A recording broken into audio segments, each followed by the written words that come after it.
Jugées trop fragiles, les maisons traditionnelles ont pisé, critiquées après le séisme. Dans le Haut-Atlas, où certains villages ont été presque entièrement détruits, les maisons étaient pour la plupart faites en pisé, mélange de paille, de terre et de pierre. Au douar d'Alco, l'un des nombreux douars qui parsèment la région de Tcharoudant, l'ampleur des dégâts occasionnés est bien visible. Des logements effondrés, certains complètement détruits.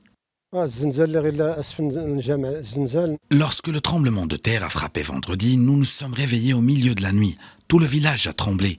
Les gens ont passé la nuit dehors pendant plus de 2 semaines, en prévision d'une potentielle secousse.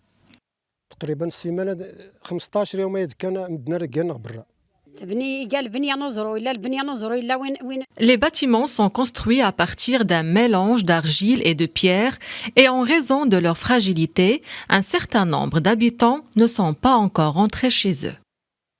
Ces bâtiments ont été construits avec des techniques traditionnelles comme le pisé ou l'adobe. Le pisé est une technique où l'on se sert de terre légèrement humide, de foin ou de paille pour construire les murs des maisons. Ils sont ensuite recouverts d'une couche d'argile pour l'étanchéité. Le tout sèche et durcit au soleil.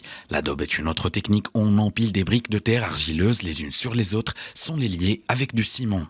بفعل الرجات الأرضية والزلازل التي تعرفها المنطقة من حين إلى آخر. Notre région connaît des secousses telluriques de temps à autre. Or, le dernier séisme, qui était de magnitude 7, était exceptionnel à bien des titres.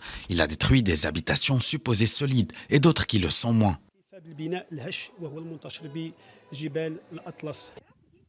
L'adobe et le pisé n'utilisent que des matériaux locaux qu'on peut trouver facilement dans la nature. Les maisons en pisé ou en adobe sont très bien isolées thermiquement, protégeant les habitants de la chaleur en été comme du froid en hiver, où la température peut descendre jusqu'à 0 degré. Mais en cas de secousse, ces bâtiments sont facilement ébranlés.